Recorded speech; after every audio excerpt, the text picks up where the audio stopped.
കർത്താവിന് സകലമാനവും മഹത്വം അർപ്പിക്കുകയാണ്. ഈ വൈകുന്നേര സമയത്ത് ഒരിക്കൽ കൂടെ നിങ്ങളുടെ മുമ്പിലായിരിക്കുവാൻ സർവശക്തനായ ദൈവം സഹായിച്ച വലിയ കൃപകൾക്കായി ദൈവത്തെ സ്തുതിക്കുന്നു, വാഴ്ത്തുന്നു. ആമേൻ. ഈ രാത്രികാലം ആമേൻ അല്പസമയം നമുക്ക് ദൈവവചനത്തിൻ്റെ മുമ്പിലായിരിക്കാം. ദൈവം നമ്മളെ ഒരുമിച്ച് ബലപ്പെടുത്തട്ടെ, സഹായിക്കട്ടെ. എല്ലാവർക്കും ഒരു അനുഗ്രഹമായി തീരുവാൻ കർത്താവ് ഇടയാക്കട്ടെ. സ്തോത്രം. ഇന്നത്തെ ചിന്തയ്ക്കായി ആത്മാവ് നൽകിയതുപോലെ ഇന്നത്തെ ചിന്തയ്ക്കായി നമുക്കൊരു വാക്യം ആമേൻ വായിക്കാം. സങ്കീർത്തനം 42 അധ്യായം അതിൻ്റെ 5-ാമത്തെ വാക്യം. എൻ്റെ ആത്മാവെ നീ വിഷാദിച്ചുള്ളിൽ നരങ്ങുന്നതെന്ത്? ദൈവത്തിൽ പ്രത്യാശ വയ്ക്കുക, അവൻ എൻ്റെ മുഖപ്രകാശ രക്ഷയും എൻ്റെ ദൈവവുമാകുന്നു എന്നിങ്ങനെ ഞാൻ ഇനിയും അവനെ സ്തുതിക്കും. എൻ്റെ ആത്മാവെ വിഷാദിച്ച് ഉള്ളിൽ ഞരങ്ങുന്നത് എന്ത്? സ്തോത്രം. നമ്മുടെ അകത്തെ ആത്മാവ്, നമുക്ക് ദൈവം തന്നിരിക്കുന്ന ആത്മാവ്, മനുഷ്യ ആത്മാവ്. ഈ ആത്മാവിനെ കുറിച്ച് പറയുന്നു, എന്തിനാണ് നീ ദുഃഖത്തോടെ ഞെരുങ്ങുന്നത്? എന്തിനാണ് വിഷാദിക്കുന്നത്? എന്തിനാണ് നിന്റെ പ്രാണന് ഇത്രയും മുറിവുണ്ടാകുന്നത്? എന്തിനാണ് ഈ പ്രാണൻ അതീവ ദുഃഖത്തോടെ നിലവിളിക്കുന്നത്? വിഷാദത്താൽ സ്തോത്രം നമ്മുടെ ആത്മാവ് നിറയുന്നു. പല പ്രയാസങ്ങളും പല വിഷയങ്ങളും ഇന്ന് ഒരു പക്ഷേ നമ്മുടെ ഭവനത്തിൽ നിന്നായിരിക്കാം നമുക്ക് ചില ആത്മാവിന് മുറിവുണ്ടാക്കുന്ന വിഷയങ്ങൾ വരുന്നത്. ഒരു പക്ഷെ സഭയിൽ നിന്നായിരിക്കാം, ഒരു പക്ഷേ നമ്മുടെ ഫ്രണ്ട്സുകളിൽ നിന്നായിരിക്കാം. ഇത് മൂലം നമ്മുടെ ആത്മാവ് ഞെരുങ്ങുകയാണ്, വല്ലാതെ ബുദ്ധിമുട്ടുന്നു. ഒരു സന്തോഷം, മാനസികമായി നമുക്ക് സന്തോഷം ഉണ്ടാകുന്നില്ല, മാനസികമായി ദുഃഖം മാത്രം, എപ്പോഴും ദുഃഖം മാത്രമേ ഉണ്ടാകുന്നുള്ളൂ. ഇന്ന് ഇത് കേൾക്കുന്ന പലരും ഈ ഒരു അവസ്ഥയിലാണെങ്കിൽ ഇന്നത്തെ വചനം നിങ്ങൾക്കൊരു അനുഗ്രഹമായി തീരുവാൻ ഞാൻ ആത്മാവിൽ ആഗ്രഹിക്കുകയാണ്.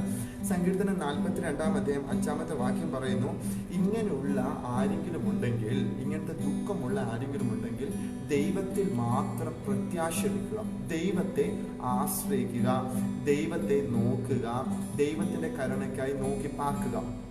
ഇവർക്ക് ഒരു വലിയ വിടുതലുണ്ടാകുമെന്നാണ് അടുത്തുള്ള ഭാഗം പറയുന്നത്. ആ ദൈവത്തിൽ പ്രത്യാശ വെക്കുക, അവൻ എൻ്റെ മുഖപ്രകാശ രക്ഷയും എൻ്റെ ദൈവവുമാകും എന്നിങ്ങനെ ഇനിയും ഞാൻ അവനെ സ്തുതിക്കും. എനിക്കിപ്പോൾ ആ ഡിപ്രഷൻ, ആ വിഷാദമുണ്ടെങ്കിൽ ഞാൻ ദൈവത്തിൻ്റെ മുഖത്തേക്ക് നോക്ക്. ആ ദൈവത്തിൻ്റെ മുഖത്തേക്ക് നോക്കുമ്പോൾ കർത്താവ് പറയുന്നു, എൻ്റെ അകത്തെ വേദന എൻ്റെ മുഖത്ത് വരുമ്പോൾ ആ മുഖം കർത്താവിൻ്റെ പ്രകാശം കൊണ്ട് നിറയ്ക്കും. എൻ്റെ മുഖം കർത്താവിൻ്റെ പ്രകാശം കൊണ്ട് നിറയ്ക്കുമ്പോൾ അകത്ത് ദൈവം അടുത്തൊരു അത്ഭുതം ചെയ്യാൻ തുടങ്ങും. അകത്തിരിക്കുന്ന ക്രിസ്തുവിൻ്റെ വെളിച്ചം വീണ്ടും പ്രകാശിക്കാൻ തുടങ്ങും. സ്തോത്രം. ബൈബിൾ പറയുന്നുണ്ട്, ആമേൻ, പരിജ്ഞാനത്തിൻ്റെ പ്രകാശനം. സ്തോത്രം. നമ്മുടെ അകത്തിരിക്കുന്ന ക്രിസ്തുവിൻ്റെ പ്രകാശം നമ്മുടെ മുഖത്ത് വെളിപ്പെടുത്തുവാൻ കഴിവുള്ളൊരു ദൈവമാണ് നമ്മുടെ കർത്താവായ ദൈവം.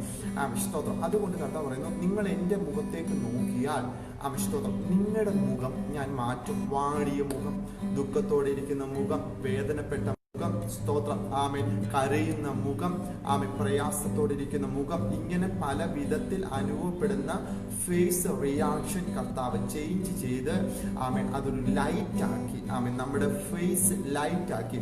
മോശ സ്തോത്രം സീനായ് മലയിൽ കയറിയിട്ട് ഇറങ്ങി വരുമ്പോൾ ഇതാണ് സംഭവിച്ചത്. ആമേൻ, തൻ്റെ ദാസന്റെ ത്വക്ക് പ്രകാശിച്ചു. ഇതാണ് ദൈവം നമുക്ക് വേണ്ടി ചെയ്തു തരുന്നത്. അതുകൊണ്ട് ഇന്ന് വിഷാദത്തിൽ ഇരിക്കുന്ന ആരെങ്കിലും ഉണ്ടെങ്കിൽ ദയവായി നിങ്ങൾ ക്രിസ്തുവിലേക്ക് നോക്കുക. നിങ്ങൾ വേറെ ഒന്നും ചെയ്യേണ്ട. സ്തോത്രം, ഒരു സ്ഥലം നിങ്ങൾ ക്രമീകരിക്കുക, ആ സ്ഥലത്തിൽ പോയിരിക്കുക. ഒരു പക്ഷേ ഒറ്റയ്ക്കായിരിക്കും, ആ സ്ഥലത്ത് പോയിരുന്നിട്ട് സ്തോത്രം, ആമേൻ, ആമേൻ, കർത്താവിൻ്റെ മുഖത്തേക്ക് അക്ഷരികമായും കർത്താവെ ഞാൻ ഞങ്ങളുടെ മുഖത്തേക്ക് നോക്കുന്നു എന്ന് പറഞ്ഞ് നോക്കിക്കൊണ്ടിരിക്കും. കർത്താവ് നിങ്ങളുടെ സിറ്റുവേഷൻ തന്നെ ചേഞ്ച് ചെയ്യുവാൻ ഇടയാകും. സ്തോത്രം. ഇതാണ് ഈ വചനത്തിൽ നിന്ന് കാണുവാൻ നമുക്ക് സാധിക്കുന്നത്. സങ്കീർത്തനം 55-ാമത്തെ അധ്യായം 4-ാമത്തെ വാക്യം പറയുന്നു, എൻ്റെ ഹൃദയം എൻ്റെ ഉള്ളിൽ വേദനപ്പെട്ടിരിക്കുകയാണ്. ആമേൻ, എൻ്റെ ഹൃദയം എൻ്റെ ഉള്ളിൽ, അത് മറ്റുള്ളവരിലേക്ക് പോകുന്നില്ല. എനിക്കൊരു ഹൃദയമുണ്ട്, ആ ഹൃദയം എൻ്റെ ഈ ശരീരത്തിൻ്റെ അകത്തിരുന്ന് വേദനപ്പെടുകയാണ്. ഒരു ഒരു ഒരു ഒരു വിടുതൽ അല്ലെങ്കിൽ ഈ ആമേൻ ഉടഞ്ഞിരിക്കുന്ന അവസ്ഥയിൽ നിന്ന് പുറത്തു വന്നൊന്ന് സന്തോഷിക്കുക. ഇതെന്നെ കൊണ്ടാകുന്നില്ല, എൻ്റെ ഹൃദയം എൻ്റെ ഉള്ളിൽ തന്നെ വേദനപ്പെട്ട് ഞെരുങ്ങിക്കൊണ്ടിരിക്കുകയാണ്. സ്തോത്രം. എന്നിട്ട് പറയുന്നു, മരണഭീതി എൻ്റെ മീതെ വീണിരിക്കുന്നു.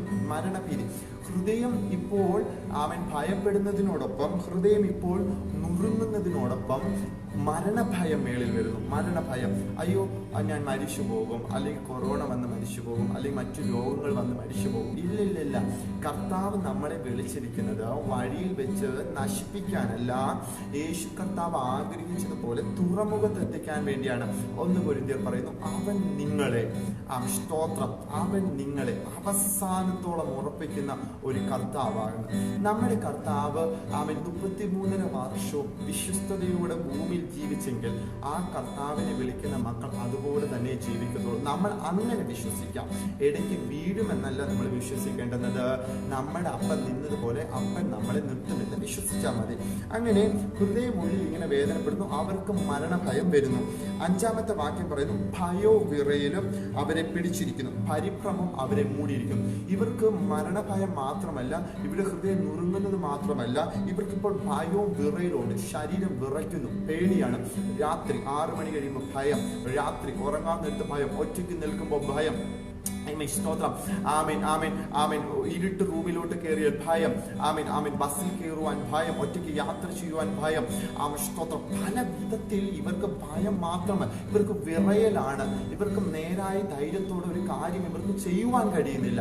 അങ്ങനെ ഇവർക്ക് വിറയലുണ്ടാകുന്നു. സ്തോത്രം. എന്നിട്ട് പറയുന്നു, ഇവരെ പരിഭ്രമം മൂടിയിരിക്കുന്നു. ഇങ്ങ് അവൻ ഒരു കരിയില വീണാൽ പോലും, ആമേൻ, ഒരു ഇല വീണാൽ പോലും ഇവർ വല്ലാതെ ഭയപ്പെടുകയാണ്. ഇവർ മുറ്റത്തിറങ്ങുമ്പോൾ ഭയപ്പെടുന്നു. സ്തോത്രം. ഇവർ പറമ്പിൽ പോകുമ്പോൾ ഭയപ്പെടുന്നു. ഇവർ ജോലിക്ക് പോകുമ്പോൾ ഭയപ്പെടുന്നു. ഫ്ലൈറ്റിൽ കയറിയാൽ ഞങ്ങൾ അപകടത്തിൽപ്പെടുമോ, ട്രെയിനിൽ കയറിയാൽ ഞങ്ങൾ അപകടത്തിൽപ്പെടുമോ, ബസ്സിൽ കയറിയാൽ ഞങ്ങൾ അപകടത്തിൽപ്പെടുമോ, ഇങ്ങനത്തുള്ള പരിഭ്രമം. സ്തോത്രം. ആർക്കും ഇല്ലാത്ത പരിഭ്രമങ്ങൾ ഈ വ്യക്തികൾക്ക് ഉണ്ടാകുന്നു.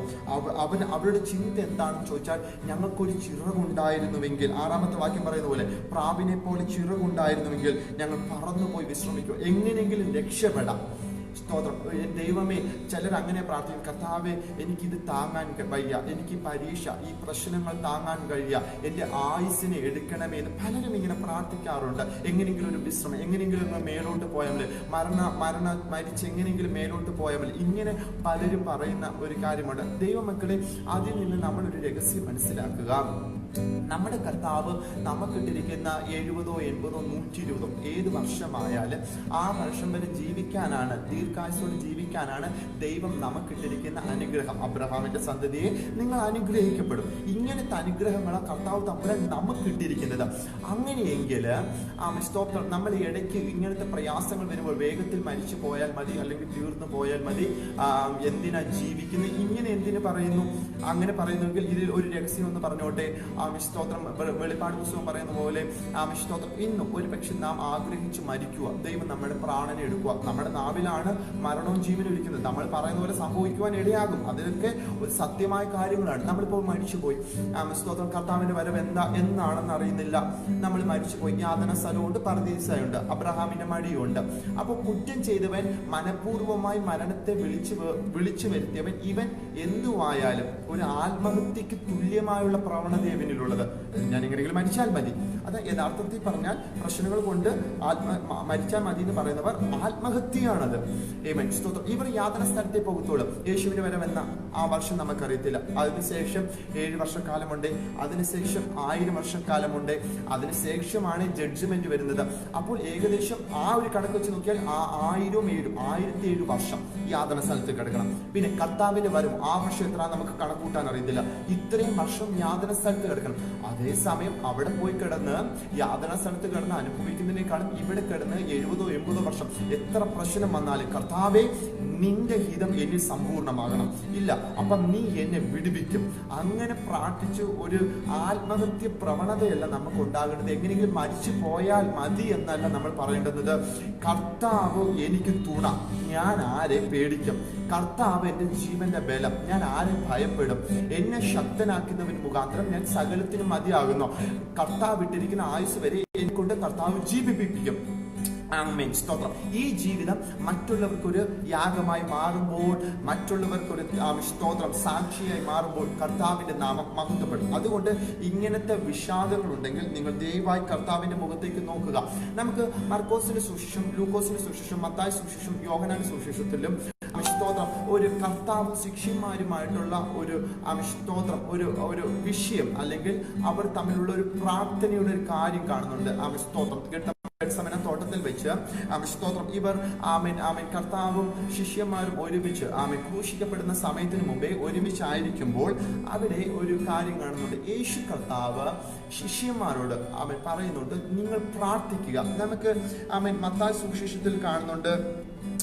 സ്തോത്രം നിങ്ങൾ 26 അധ്യായം അതിന്റെ 36 വാക്യം മുതൽ കാണുന്നുണ്ട്. ഞാൻ അവിടെ പോയി പ്രാർത്ഥിച്ചു വരുമ്പോൾ നിങ്ങൾ ഇവിടെ ഒന്ന് ഉണർന്നിരിക്കണം. സ്തോത്രം. യേശു കർത്താവിന് മരണവേദന പോലെ അതിദുഃഖം ഉണ്ടായിരുന്നു. സ്തോത്രം. യേശു കർത്താവ് പ്രാർത്ഥിക്കാൻ പോയി. മർക്കോസിന്റെ സുവിശേഷത്തിലും ഇത് തന്നെയാണ് കാണുന്നത്. ശിഷ്യന്മാരെ ആക്കി വെച്ചിട്ട് പറയുക, എനിക്ക് അതീവ വേദനയുണ്ട്, എനിക്കിപ്പോ പ്രാണവേദനയുണ്ട്, ഞാനൊന്ന് പോയി പ്രാർത്ഥിക്കട്ടെ, നിങ്ങൾ പക്ഷെ ഇവിടെ ഉണർന്നിരിക്കണം. സ്തോത്രം. ഇതാണ് ശിഷ്യന്മാരുടെ നേർക്ക് ഏൽപ്പിച്ച ഉത്തരവാദിത്തം. യേശു കർത്താവ് 1ാമത്തെ പ്രാവശ്യം പോയി വചനം ചൊല്ലി പ്രാർത്ഥിക്കുകയാണ്. അവിടെ പറയുന്നത്, പിതാവേ, കഴിയുമെങ്കിൽ ഈ പാനപാത്രം എങ്കിൽ നിന്ന് നീങ്ങിപ്പോകണമേ, എങ്കിലും ഞാൻ ഇച്ഛിക്കും പോലെയല്ല നീ ഇച്ഛിക്കും പോലെ ആകട്ടെ. കർത്താവിനെ കുറിച്ച് അവിടെ പറയുന്നത് പ്രാണവേദന, അതിദുഃഖമായിരിക്കുന്നു. അതൊരു വിഷാദമല്ല, ഉള്ളം നുറുങ്ങുകയാണ്. വരാൻ പോകുന്ന വലിയ പീഡനത്തെ കണ്ടുകൊണ്ട് കർത്താവിന്റെ ഉള്ളം നുറുങ്ങുകയാണ്. ആ സമയത്ത് ഒരു സപ്പോർട്ടിന് വേണ്ടി ശിഷ്യന്മാരോട് പ്രാർത്ഥിക്കാൻ പറയുന്നത്. പക്ഷെ യേശു കർത്താവ് 1ാമത്തെ പ്രാവശ്യം പോയി വചനം ചൊല്ലി പ്രാർത്ഥിച്ചിട്ട് വരുമ്പോൾ ശിഷ്യന്മാർ ഉറങ്ങുന്നത് കണ്ടു. വീണ്ടും യേശു കർത്താവ് വന്നിട്ട് പറയാണ്, സ്തോത്രം, നിങ്ങൾ എന്നോട് കൂടെ ഒരു നാഴിക പോലും ഉണർന്നിരിക്കാൻ കഴിയുന്നില്ലേ പത്രോസേ? ഒരു നാഴിക പോലും. സ്തോത്രം. എന്നിട്ട് യേശു കർത്താവ് പറയുകയാണ്, പരീക്ഷയിൽ അകപ്പെടാതിരിക്കുവാൻ നിങ്ങൾ പ്രാർത്ഥിപ്പിൻ. എന്നിട്ട് 2ാമതും യേശു കർത്താവ് പോയിട്ട് അതേ വചനം ചൊല്ലിയാണ് പ്രാർത്ഥിക്കുന്നത്. അവിടെ പ്രാർത്ഥിക്കുന്നതും ലൂക്കോസിന്റെ സുവിശേഷത്തിൽ കാണുന്നുണ്ട്. സ്തോത്രം. 22ാമത്തെ സ്തോത്രം 2ാമത്തെ അധ്യായത്തിൽ കാണുന്നുണ്ട്. സ്തോത്രം. അവിടെയും യേശു കർത്താവ് പോയി പ്രാർത്ഥിക്കുകയാണ്. പ്രാർത്ഥിച്ചിട്ട് സ്തോത്രം തിരിച്ച് അതേ വചനം ചൊല്ലിയാണ് പ്രാർത്ഥിക്കുവാൻ പോയിരിക്കുന്നത്. 2ാമതും കർത്താവ് തിരിച്ചു വന്ന് നോക്കുമ്പോൾ സ്തോത്രം സ്തോത്രം ഇവർ വീണ്ടും ഉറങ്ങുന്നതായി കാണുന്നു. വീണ്ടും കർത്താവ് 3ാമതും പ്രാർത്ഥിക്കാൻ പോയി. അതേ വചനം ചൊല്ലി പ്രാർത്ഥിക്കുവാൻ ഇടയായി. സ്തോത്രം. സ്തോത്രം. കർത്താവേ, നിന്റെ ഇഷ്ടം എന്നിൽ സമ്പൂർണ്ണമാകട്ടെ. സ്തോത്രം. ലൂക്കോസിന്റെ സുവിശേഷം പറയുന്നു, ദൂതൻ ഇറങ്ങി. അവിടെ ദൂതൻ പ്രത്യക്ഷനായി, സഹായിക്കുവാൻ വേണ്ടി ദൂതൻ പ്രത്യക്ഷനായി. അവിടെ യേശുവിന്റെ പ്രാണന്റെ വേദന എങ്ങനെയാണ് വെളിപ്പെടുന്നതെന്ന് ചോദിച്ചാൽ വെള്ളം രക്തമായെന്നാണ്. ഇത്രയും മാത്രം വേദന ഒരു വിഷാദ രോഗത്തിനും ഇല്ല. സ്തോത്രം. യേശുവിന് വന്ന പ്രാണവേദന, യേശുവിന് വന്ന ഹൃദയവേദന ഒരു വിഷാദത്തിന്റെ അടുത്തെത്തത്തില്ല. സ്തോത്രം. ഹല്ലേലൂയ. വിഷാദത്തിനേക്കാളും ഏറ്റവും 10 മടങ്ങ് നിൽക്കുന്നതാണ് യേശുവിന്റെ പ്രാണവേദന. അതുകൊണ്ട് ഇന്ന് ആത്മാവിൽ ഒരു ദൂത് വിളിച്ചു പറയാം, ഈ പ്രാണവേദന സഹിച്ച കർത്താവ് എന്റെയും നിങ്ങളുടെ വിഷാദത്തെ നല്ല പോലെ അറിയുന്ന ഒരു കർത്താവാണ്. അതുകൊണ്ട് നിങ്ങൾ ഭാരപ്പെടരുത്, യേശുവിന്റെ മുഖത്തേക്ക് നോക്കുക. ഇവിടെ വീണ്ടും 3ാമതും വന്ന് കർത്താവ് നോക്കുമ്പോൾ സ്തോത്രം ശിഷ്യന്മാർ വീണ്ടും ഉറങ്ങുകയാണ്. അവിടെ സ്തോത്രം യോഹന്നാന്റെ സുവിശേഷത്തിൽ കാണുന്നുണ്ട്, അവർ വിഷാദം കൊണ്ട് ഉറങ്ങിയെന്ന്. സ്തോത്രം. അവരുടെ കണ്ണുകൾക്ക് ഭാരം വന്നെന്ന്, അങ്ങനെ അവർ ഉറങ്ങിപ്പോയെന്ന്. സ്തോത്രം. അപ്പോൾ യേശു പറയാണ്, ഇനി നിങ്ങൾ ഭാരപ്പെടേണ്ട. സ്തോത്രം. മനുഷ്യപുത്രൻ പാപികളുടെ കയ്യിൽ ഏൽപ്പിക്കപ്പെടുന്നു, എഴുന്നേൽപ്പി, നാം പോകാം, കാണിച്ചു കൊടുക്കുന്നവൻ അടുത്തിരിക്കുന്നു. സ്തോത്രം.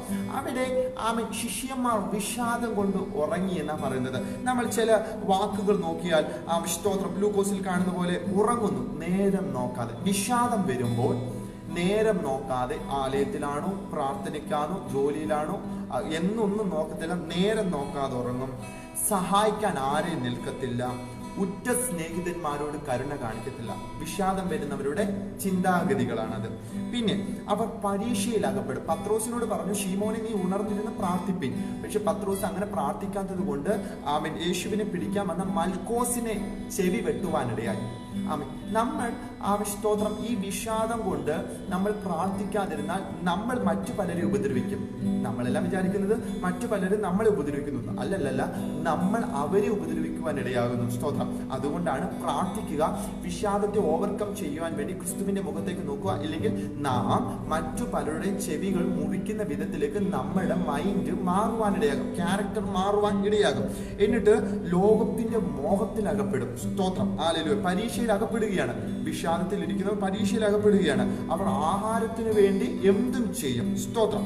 എന്നിട്ട് ശരീരം, മത്തായി സുവിശേഷത്തിൽ പറയുന്നത് പോലെ ശരീരം ബലഹീനമായി പോകും. വിഷാദമുണ്ടെങ്കിൽ ശരീരം ബലഹീനമായി പോകും. സ്തോത്രം. വീണ്ടും മത്തായി സുവിശേഷത്തിൽ പറയുന്ന പോലെ കണ്ണുകൾ ഭാരമുണ്ടാകും. കണ്ണുകൾക്ക് ഭാരമുണ്ടാകും. ആമേൻ. ഉറക്കത്തെ നിയന്ത്രിക്കാൻ കഴിയത്തില്ല. കണ്ണുകളുടെ ചുറ്റും കറുപ്പുണ്ടാകും. സ്തോത്രം. ഇതാണ് വിഷാദത്തിന്റെ അടുത്ത അടയാളങ്ങൾ. സ്തോത്രം. പിന്നെ കർത്താവിന്റെ കൂടെ ഇരിക്കാനോ കർത്താവിന്റെ കൂടെ ഒന്ന് അല്പസമയം ചെലവിടാനോ ഒന്നും നിൽക്കത്തില്ല. ഇവർ പിറുപിറുത്തും ഉറങ്ങിക്കൊണ്ടും ഇരിക്കും. സ്തോത്രം. അതുകൊണ്ട് കർത്താവ് പറയുന്നത്, പത്രോസേ നീ ഉറങ്ങുന്നുവോ? സ്തോത്രം. ഹല്ലേലൂയ. ഒരാള് മതി. ഇവിടെ ആ 11 ശിഷ്യന്മാരുണ്ടെങ്കിലും കർത്താവ് വിളിക്കുന്നത് ശീമോനെ നീ ഉറങ്ങുന്നുവോ? ഒരു വിഷാദ രോഗി അല്ലെങ്കിൽ വിഷാദമുള്ള ഒരുവൻ മതി മറ്റുള്ളവർക്കെല്ലാം കുറെ പ്രോബ്ലങ്ങൾ ഉണ്ടാകുവാനിടയാകും. അതുകൊണ്ട് ഞാൻ മൂലം ഒരുത്തനും ഒരു പ്രശ്നം ഉണ്ടാകുവാൻ നമ്മൾ അനുവദിക്കരുത്. സ്തോത്രം. എന്നെയാണോ കർത്താവ് ഏൽപ്പിച്ചിരിക്കുന്നത്? ഞാൻ ഉത്തരവാദിത്തോടെ നിൽക്കുക. എനിക്ക് വിഷാദമുണ്ടോ? ഞാൻ അതിനെ ഓവർകം ചെയ്യുവാനുള്ള ക്രിസ്തുവിന്റെ മുഖത്തേക്ക് നോക്കുക. എന്റെ അകത്തൊരു പരിജ്ഞാനത്തിന്റെ വെളിച്ചമുണ്ടെന്ന് അത് പുറത്തോട്ട് വരുവാൻ ഞാൻ ആഗ്രഹിക്കുക. ബൈബിൾ പറയുന്നു, വിശ്വസിക്കുന്നവന്റെ ഉള്ളിൽ നിന്ന് തിരുവെഴുത്ത് പറയുന്ന പോലെ ജീവജല നദികൾ ഒഴുകുവാനിടയാകും. സ്തോത്രം. അതുകൊണ്ട് ദൈവത്തിൽ ആശ്രയിക്കുക, ദൈവത്തിന്റെ മുഖത്തേക്ക് നോക്കുക. വിഷാദ രോഗം യേശുവിന്റെ പ്രാണവേദനയുടെ അത്രയും വരുത്തില്ല. അതുകൊണ്ട് ഇന്ന് വിശ്വസിക്കുക, ആർക്കെങ്കിലും ഡിപ്രഷൻ മൈൻഡ് ഉണ്ടെങ്കിൽ പ്രാണവേദന സഹിച്ച ഹൃദയം നുറങ്ങിയ യേശുവിന്റെ മുഖത്തേക്ക് നോക്കുക. ദൂതന്മാർ ഇറങ്ങി പ്രത്യക്ഷമായി നിങ്ങളെ ആശ്വസിപ്പിക്കുവാൻ വരും. സ്തോത്രം. ഈ രാത്രികാലം നിങ്ങൾ ഇത് വിശ്വസിക്കുക. കർത്താവ് അത്ഭുതങ്ങളെ ചെയ്യുന്ന ദൈവമാണ്. സ്തോത്രം. സങ്കീർത്തനം 37:7 പറയുന്നു, യഹോവയുടെ മുമ്പാകെ മിണ്ടാതിരുന്ന് അവനായി പ്രത്യാശിക്കുക. മിണ്ടരുത്.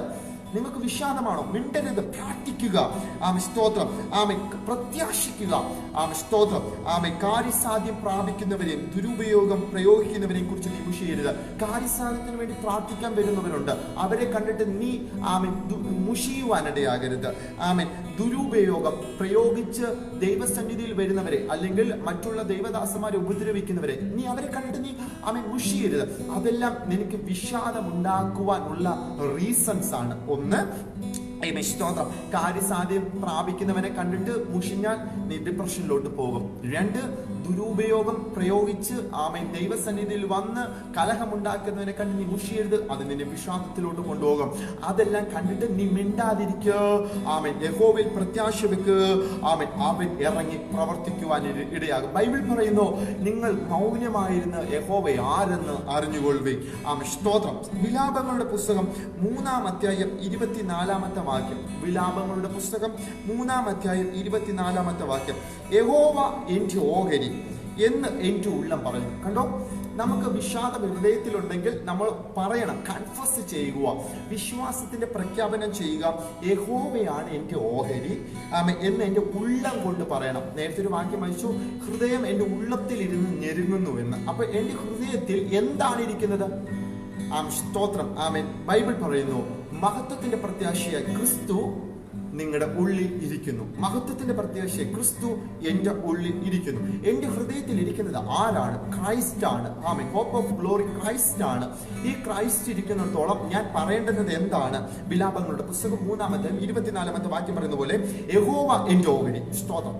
ഹൃദയത്തിൽ വിഷാദം വന്ന് പറയണം, യഹോവ എന്റെ ഓഹരി, കർത്താവ് എന്റെ നന്മ എന്ന് എന്റെ ഉള്ളം പറയണം. ഹൃദയം കൊണ്ട് പറയണം, ശരീരം കൊണ്ട് പറയണം, അവയവങ്ങൾ കൊണ്ട് പറയണം. എന്റെ ഓഹരി കർത്താവാണ്. ഞാൻ വിഷാദത്തിന് അടിമയല്ല. ഞാൻ കർത്താവിന്റെ അഭിഷേകമുള്ളവനാണ്. എന്റെ ശരീരം ദൈവത്തിന്റെ മന്ദിരമാണ്. ഞാൻ എഴുന്നേറ്റ് വരുവാനിടയാകും. യെശയ്യാ 6:1 പറയുന്ന പോലെ, യഹോവ എന്റെ മേൽ ഉദിച്ചിരിക്കുന്നു. ഞാൻ എഴുന്നേറ്റ് പ്രകാശിക്കുവാൻ ഇടയാകും. സ്തോത്രം. വിലാപങ്ങളുടെ പുസ്തകം പറയുകയാണ്, അതുകൊണ്ട് ഞാൻ അവനിൽ പ്രത്യാശ വെക്കുന്നു. എന്റെ ഉള്ളം എന്താണ് പറയുന്നത്? അതുകൊണ്ട് ഞാൻ പ്രത്യാശ വെക്കും. ഞാൻ ഹൃദയം കൊണ്ട് പറയാ, ഇല്ല, തീർന്നു. അപ്പോൾ നമ്മുടെ ശരീരത്തിനോ ആത്മാവിനോ പ്രത്യാശ ഉണ്ടാകത്തില്ല. ആ സമയം നമ്മുടെ ഹൃദയം കൂടി പറയാ, ഇല്ല, ഞാൻ കർത്താവിൽ ആശ്രയിക്കുന്നു, ഞാൻ കർത്താവിൽ ആശ്രയിക്കുന്നു. അങ്ങനെ പറഞ്ഞു തുടങ്ങുമ്പോഴത്തേക്കും നമ്മുടെ ശരീരം അതിനോട് പ്രതികരിക്കും, ആത്മാവ് പ്രതികരിക്കും.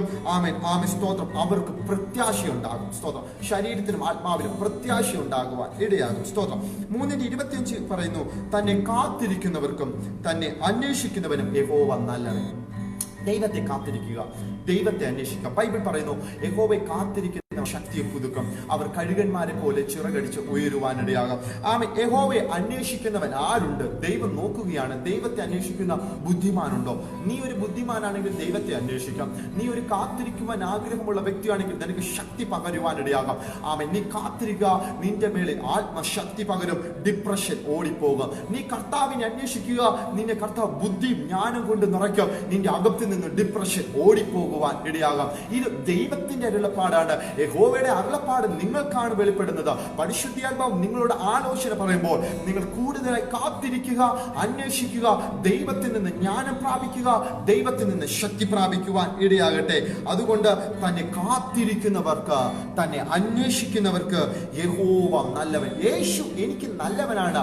ആമേൻ. യേശു എനിക്ക് നല്ലവനാണ്. നമ്മൾ എത്ര പേരെന്ന് പറയുവാൻ കഴിയും? കർത്താവാണ് എനിക്ക് നല്ലവൻ, അവൻ ഒഴികെ എനിക്കൊരു നന്മയും ഇല്ല. സ്തോത്രം. ആമേൻ. സ്തോത്രം. 3-ാമത്തെ വാക്യം പറയുന്നു, യഹോവയുടെ രക്ഷയ്ക്കായി മിണ്ടാതെ കാത്തിരിക്കുന്നത് നല്ലത്. മിണ്ടാതെ കാത്തിരിക്കുക. ദൈവത്തിന്റെ കരുണയ്ക്കായി നിങ്ങൾ ആഗ്രഹിക്കുന്നുണ്ടോ? അങ്ങനെയെങ്കിൽ നിങ്ങൾ മൗനമായിരുന്ന ആമേൻ ആ രക്ഷയ്ക്കായി കാത്തിരിക്കുക. ദൈവം തീർച്ചയായിട്ടും രക്ഷ തരുവാനിടയാകും. നമ്മൾ ആദ്യം വായിച്ച വാക്യം പറഞ്ഞതുപോലെ ആമേൻ, സ്തോത്രം, ഹല്ലേലൂയ. ആമേൻ. എന്റെ ആത്മാവെ നീ വിഷാദിച്ചു ഉള്ളിൽ ഞരങ്ങുന്നതെന്ത്? യഹോവയിൽ പ്രത്യാശ വെക്കുക, അവൻ നിന്റെ മുഖപ്രകാശ രക്ഷയാണ്. ആമേൻ. സ്തോത്രം. ദൈവമാണ് നമ്മുടെ രക്ഷയായി മാറുന്നത്. എന്നിട്ട് 3-ാമത്തെ അധ്യായം 27-ാമത്തെ വാക്യം, വിലാപങ്ങളുടെ പുസ്തകം 3-ാം അധ്യായം 27-ാമത്തെ വാക്യം, ബാല്യത്തിൽ നുകം ചുമക്കുന്നത് ഒരു പുരുഷന് നല്ലത്. ബാല്യത്തിൽ നുകം ചുമക്കുന്നത് ഒരു പുരുഷന് നല്ലത്. നമ്മുടെ കർത്താവായ യേശുക്രിസ്തു ബാല്യത്തിൽ വചനം പഠിച്ചു. ബാല്യത്തിൽ അപ്പന്റെ അമ്മയുടെ കൂടെയായിരുന്നു. ബാല്യത്തിൽ നുകം ചുമക്കുവാനിടയായി. അതുകൊണ്ട് തന്റെ യൗവന പ്രായത്തിൽ അത് കർത്താവിന് നന്മയായി മാറി. അതുകൊണ്ടാണ് ബൈബിൾ പറയുന്നത്, അവൻ ക്രൂശിലെ മരണത്തോളം അനുസരണമുള്ളവനായിരുന്നു. നമ്മുടെ യേശു കർത്താവിനെ കുറിച്ച് പറയുമ്പോൾ ആ കർത്താവ് അവൻ ബാല്യത്തിൽ നുകം ചുമന്നു. അവൻ പുരുഷത്വത്തിലായപ്പോൾ അവനത് നല്ലതായി മാറുവാനിടയായി. തന്റെ ശുശ്രൂഷയിൽ മറ്റുള്ളവരോട് കരുണ കാണിക്കുവാൻ, ബൈബിൾ പഠിപ്പിക്കുവാൻ, വചനം വായിക്കുവാൻ, പ്രാർത്ഥിക്കുവാൻ, അത്ഭുതങ്ങളെ ചെയ്യുവാൻ, രോഗികളെ സൗഖ്യമാക്കുവാൻ ബാല്യത്തിൽ താൻ എന്താണ് അഭ്യസിച്ചത്, അതിന്റെ റിയാക്ഷൻ, അതിന്റെ റിസൾട്ടുകൾ വളരെ എഫക്റ്റീവായി ആത്മശക്തിയോടെ ലൂക്കോസിന്റെ സുവിശേഷം 4-ാം അധ്യായത്തിൽ പറഞ്ഞതുപോലെ അവൻ ആത്മശക്തിയോടെ അവൻ ഗലീലയിലേക്ക് ചെല്ലുവാൻ ഇടയായി. അവന്റെ ശ്രുതി ചുറ്റുമുള്ള നാട്ടിലൊക്കെ പരക്കുവാൻ ഇടയായി. സ്തോത്രം. ഈ രാത്രികാലം നമ്മുടെ മേളിൽ വ്യാപരിക്കുന്നതോ ഇങ്ങനത്തെ അഭിഷേകമാണ്. നിന്റെ ബാല്യത്തിൽ നിനക്ക് കഷ്ടപ്പാടുണ്ടോ? നിന്റെ ബാല്യത്തിൽ നിനക്ക് പ്രയാസമുണ്ടോ? നിന്റെ ബാല്യത്തിൽ സ്തോത്രം നീ ഒരുപാട് നെഗ്ലക്റ്റ് നീ ചെയ്യുന്നുണ്ടോ? നെഗ്ലക്റ്റ് നീ അനുഭവിക്കുന്നുണ്ടോ? ഇന്ന് നീ വിശ്വസിക്കുക, നിന്റെ പ്രായപൂർത്തിയാകുന്ന സമയത്ത്, നിന്റെ യൗവന പ്രായത്തില് നിന്റെ മേളിൽ ദൈവത്തിന്റെ കരം ചലിക്കും. നീ അത്ഭുത മനുഷ്യനായി മാറുവാൻ ഇടയാകും. നിന്റെ ബാല്യത്തിൽ നിനക്ക് വരുന്ന വിഷാദമോ, നിനക്ക് വരുന്ന പ്രയാസങ്ങളോ, കഷ്ടങ്ങളോ, അയ്യോ കർത്താവേ ഇത് അയ്യോ എനിക്ക് വേണ്ട എന്നല്ല പറയേണ്ടത്. പിതാവെ കഴിയുമെങ്കിൽ 1, 2 പിതാവെ നിന്റെ ഇഷ്ടം, 2, 3 പിതാവെ നിന്റെ ഹിതം എന്നിൽ നിറവേറട്ടെ. അപ്പോൾ ദൂതൻ ഇറങ്ങി പ്രത്യക്ഷനാകും, നിന്നെ സഹായിക്കും. ഒരു പക്ഷേ നിന്റെ ബാല്യത്തിൽ സ്തോത്രം നിന്റെ വിയർപ്പുതുള്ളികൾ ചോരത്തുള്ളി പോലെയാകാം. പക്ഷെ നീ അത് അവോയ്ഡ് ചെയ്യുകയല്ല, നീ സ്വീകരിക്കുക, കഷ്ടത്തെ സ്വീകരിക്കുക. വരാൻ പോകുന്ന തേജസ് നിന്നെ ഉയർത്തിവിടുവാൻ ഇടയാകും. യേശു കർത്താവ് സ്തോത്രം തന്റെ അത്ഭുതങ്ങളെ ഇങ്ങനെയാണ് കാണിച്ചത്. ഇന്ന് ഈ ശബ്ദം കേൾക്കുന്ന ദൈവമക്കളെ, ഈ പ്രായത്തിൽ, ബാല്യപ്രായത്തിൽ, കൗമാരപ്രായത്തിൽ പലവിധ വിഷയങ്ങളാൽ ആരെങ്കിലും വിഷാദത്തിൽ പോകുന്നുണ്ടെങ്കിൽ നീ അതിൽ നിന്നുകൊണ്ട് ദൈവത്തിന്റെ മുഖം അന്വേഷിക്കാൻ, നിന്റെ അകത്തിരിക്കുന്ന മഹത്വത്തിന്റെ പ്രത്യാശ പ്രത്യാശ ക്രിസ്തുവിന്റെ റവലേഷൻ നിന്റെ അകത്ത് വ്യാപരിക്കട്ടെ. ആമേൻ, സ്തോത്രം. നിന്റെ ആമേൻ ഒരു പ്രായം കഴിയുമ്പോൾ, ആമേൻ നിന്റെ ഒരു 3 വർഷം കഴിയുമ്പോൾ, 3 ദിവസം കഴിയുമ്പോൾ കല്ലറയിൽ നിന്ന് നീ പുറത്തു വരാം. പിന്നെ നീ വിഷാദ രോഗിയല്ല. ആമേൻ, സ്തോത്രം. പിന്നെ നിനക്ക് ദുഃഖത്തിലിരിക്കത്തില്ല. പിന്നെ നിനക്ക് വാടിയ മുഖമല്ല. പിന്നെ നിന്നെ കരയുവാനല്ല. പിന്നെ നീ കർത്താവിന്റെ കൂടെ തേജസ്സിൽ കൂടെ ആമേൻ നാമും കർത്താവിനോട് ഒരുമിച്ച് ജീവിക്കുവാനിടയാകും. റോമാലേഖനം പറയുന്നു, ഞാൻ അവന്റെ കൂടെ ഉയർത്തെഴുന്നേറ്റോ ആമേൻ അവനോട് കൂടെ ജീവിക്കുവാനുള്ളവനാണ്. ആമേൻ മണ്ണിന്റെ പ്രതിമ ധരിച്ചതുപോലെ ഞാൻ സ്വർഗീയന്റെ പ്രതിമയും ധരിക്കുവാൻ ഇടയാകും. സ്തോത്രം. അതുകൊണ്ട് കർത്താവ് ആമേൻ അനുഭവിച്ചതുപോലെ ആമേൻ സ്തോത്രം കർത്താവ് പ്രാണവേദന അനുഭവിച്ചു. പക്ഷെ എന്നാലും കർത്താവ് അതീവ ശ്രദ്ധയോടെ പ്രാർത്ഥിച്ചു. കർത്താവ് ആമേൻ ആമേൻ കർത്താവിന്റെ വിയർപ്പ് തുള്ളി ആമേൻ ചോരത്തുള്ളി പോലെയായി. പക്ഷെ കർത്താവ് അവൻ പ്രാർത്ഥിച്ചു. കർത്താവ് ഒരുപാട് വ്യാകുലപ്പെട്ടു. പക്ഷെ കർത്താവ് പ്രാർത്ഥിച്ചു. കർത്താവിന് അതിദുഃഖമുണ്ടായിരുന്നു. എന്നാലും കർത്താവ് പ്രാർത്ഥിച്ചുകൊണ്ടിരുന്നു. ആമേൻ സ്തോത്രം. 3 പ്രാവശ്യം വന്ന് തന്റെ ആമേൻ ശിഷ്യന്മാരെ നോക്കുമ്പോഴും അവർ സഹായമില്ലാതിരുന്നപ്പോഴും കർത്താവ് പ്രാർത്ഥിച്ചു. നിന്നെ ഒരുമിച്ച് സഹായിക്കുവാൻ ആരുമില്ലായിരിക്കും. നിന്റെ കൂടെ ഒരുമിച്ചിരുന്ന് പ്രാർത്ഥിക്കുവാൻ ആരുമില്ലായിരിക്കും. പക്ഷേ ബൈബിൾ പറയുന്നു, നിന്റെ കൂടെ ഭയപ്പെടേണ്ട, ഞാൻ നിന്റെ കൂടെ ഉണ്ട് എന്ന് അരുളി ചെയ്ത ഒരു ക്രിസ്തു നിന്റെ കൂടെ ഇന്ന് പകൽക്കാലവും ആമേൻ ഉണ്ട് എന്ന് നീ അറിഞ്ഞുകൊള്ളുക. അതുകൊണ്ട് സങ്കീർത്തനക്കാരൻ പറഞ്ഞതുപോലെ എന്റെ ആത്മാവിൽ നീ വിഷാദിച്ച് ഉള്ളിൽ ഞരങ്ങുന്നതെന്താ. ഇന്നൊരു പ്രത്യാശ നിങ്ങൾക്കുണ്ടാകട്ടെ. ആമേൻ. പ്രത്യാശ നൽകുന്ന, വിശ്വാസത്തെ നൽകുന്ന, സ്നേഹത്തെ നൽകുന്ന നല്ലൊരു ഇടയൻ നിങ്ങളുടെ കൂടെയുണ്ട്. സ്തോത്രം. ആമേൻ. നിങ്ങളുടെ വിഷാദങ്ങളെ മാറ്റുവാൻ കഴിവുള്ളവൻ, ആ വിഷാദത്തെ അറിയുന്ന ഒരു ക്രിസ്തു നിങ്ങളുടെ കൂടെ ഉണ്ടെന്ന് നിങ്ങൾ പ്രയാസപ്പെടേണ്ട. നിങ്ങൾ ആമേൻ പ്രതികൂലങ്ങളെ കണ്ട് ഭാരപ്പെടുകയൊന്നും വേണ്ട. നിങ്ങളുടെ കൂടെ ഉള്ള കർത്താവ് ആമേൻ സ്തോത്രം ഉണർന്നിരുന്ന് പ്രാർത്ഥിക്കുന്ന ഒരു കർത്താവ്. എബ്രായ ലേഖനം പറയുന്നു, അവൻ പക്ഷപാതം ചെയ്യുന്ന കർത്താവാണ്. യോഹന്നാന്റെ സുവിശേഷം 17-ാം അധ്യായം പറയുന്നു, എനിക്ക് തന്നിട്ടുള്ളവർക്ക് വേണ്ടി ഞാൻ പ്രാർത്ഥിക്കുന്നു എന്ന്. കാരണം ഞാൻ അവരെ മഹത്വപ്പെടുവാൻ വേണ്ടി. ആയതിനാൽ ആരെങ്കിലും പ്രയാസത്തോടെ വിഷാദത്തിൽ ഇതേപോലെ ആമേൻ സ്തോത്രം ആമേൻ പരീക്ഷയിൽ അകപ്പെടുന്നവർ, ശരീരം ബലഹീനമാകുന്നവർ, കണ്ണുകൾ ആമേൻ ഭാരമുണ്ടാകുന്നവർ, ആമേൻ സ്തോത്രം ആമേൻ ഉറങ്ങുന്നവർ, ആമേൻ വിഷാദത്തിനോട് അനുബന്ധിച്ച് പലവിധ രോഗങ്ങൾ, പ്രയാസങ്ങൾ, ഭയങ്ങൾ, വിറയല്, ആമേൻ സ്തോത്രം പരിഭ്രമം, ഭയം, ആമേൻ സ്തോത്രം മരണഭീതി, ആമേൻ സ്തോത്രം ഉള്ളിലെ വേദന, ശാരീരികമായ വേദന, അവയവങ്ങളിൽ വേദന, ആമേൻ രോഗത്തിന്റെ വേദന, മനപ്രയാസങ്ങൾ, ഇങ്ങനെ ആരെങ്കിലും ഉണ്ടെങ്കിൽ ഇന്ന് കർത്താവ് വിളിച്ചു പറയുകയാണ്, മകനെ മകളെ, ഞാൻ നിന്നേക്കാൾ അധികമായി പ്രാണവേദനയും രക്തത്തുള്ളിയും ആമേൻ സ്തോത്രം അതീവ ദുഃഖവും അനുഭവിച്ച വ്യക്തിയാണ്. എനിക്ക് നിന്റെ വേദന അറിയാം. ഞാൻ നിന്നെ സൗഖ്യമാക്കുന്ന യഹോവയാണ്. ഞാൻ നിന്റെ അടുക്കലുണ്ട്. ജസ്റ്റ് നീ ഇത്രയും ചെയ്യുക, നീ എൻ്റെ മുഖത്തേക്ക് നോക്കുക. ആമേൻ സ്തോത്രം. കർത്താവ് എന്ന് വിളിക്കുന്നു, അവന്റെ മുഖത്തേക്ക് നോക്കുവാൻ. അതുകൊണ്ട് വിഷാദമുള്ള മനസ്സുള്ളവർ കർത്താവിന്റെ നാമത്തിൽ ഈ പകൽക്കാലം, ഈ രാത്രികാലം സൗഖ്യമാകട്ടെ. നമ്മൾ ഒരുമിച്ച് പ്രാർത്ഥിക്കാൻ പോവുകയാണ്. സ്തോത്രം. വിശ്വസിക്കുക. പ്രിയ പിതാവേ, താങ്ക് യു ഹോളി സ്പിരിറ്റ്. ഇന്ന് ഈ ലൈവിലും നെക്സ്റ്റ് അതിന് ശേഷവും കാണുന്നവർ ആരെങ്കിലും ഉണ്ടെങ്കിൽ ഈ വചനവുമായി അനുബന്ധിച്ച് സ്തോത്രം കർത്താവെ, ഈ പ്രയാസത്തിലിരിക്കുന്ന ആമേൻ ആരെങ്കിലും ഉണ്ടെങ്കിൽ ഇപ്പോൾ തന്നെ അതിന് ശേഷവും ഈ വചനം അയച്ച് ഒരു വലിയ സൗഖ്യമുണ്ടാകട്ടെ. മുഖത്തേക്ക് നോക്കി, ക്രിസ്തുവിന്റെ മുഖത്തേക്ക് നോക്കി, ക്രിസ്തുവിന്റെ പ്രകാശം ഉള്ളിൽ വ്യാപരിച്ച് അവരുടെ മുഖത്ത് ആമേൻ ക്രിസ്തുവിന്റെ പ്രകാശമുണ്ടാകുവാൻ കർത്താവേ അങ്ങ് സഹായിക്കണമേ. ഇന്ന് ഒരു അത്ഭുത വിടുതൽ സംഭവിച്ചിരിക്കുന്നതിനാൽ അങ്ങയുടെ വചനം അയച്ച് അങ്ങ് സൗഖ്യം കൊടുക്കണമേ. നന്ദി കർത്താവേ. അങ്ങ് സ്തുതിക്കുന്നു. അങ്ങക്ക് മാനവും മഹത്വവും പുകഴ്ചയുമല്ലോ. സ്തുതിയും സ്തോത്രം സകലതും അങ്ങക്ക് മാത്രമാണ്. പ്രാർത്ഥന കേട്ടതിനായി നന്ദി. യേശു ക്രിസ്തുവിൻ നാമത്തിൽ തന്നെ ആമേൻ. ആമേൻ. കർത്താവ് എല്ലാവരെയും ധാരാളമായി അനുഗ്രഹിക്കട്ടെ. ഈ വചനം നിങ്ങൾക്കൊരു അനുഗ്രഹമായി കാണും, അനുഗ്രഹമായി തീരും. ആമേൻ. അനുഗ്രഹമായി കൊണ്ടിരിക്കും. ഉറപ്പായും ഈ വചനം നിങ്ങൾ കൂടെ ജീവിക്കും, നിങ്ങളിൽ പരിവർത്തിക്കും. അത് ദൈവം ചെയ്യുന്ന പ്രവൃത്തിയായിരിക്കും. ദൈവം എല്ലാവർക്കും സമാധാനം തരട്ടെ, അനുഗ്രഹിക്കുമാറാകട്ടെ. ആമേൻ. ആമേൻ.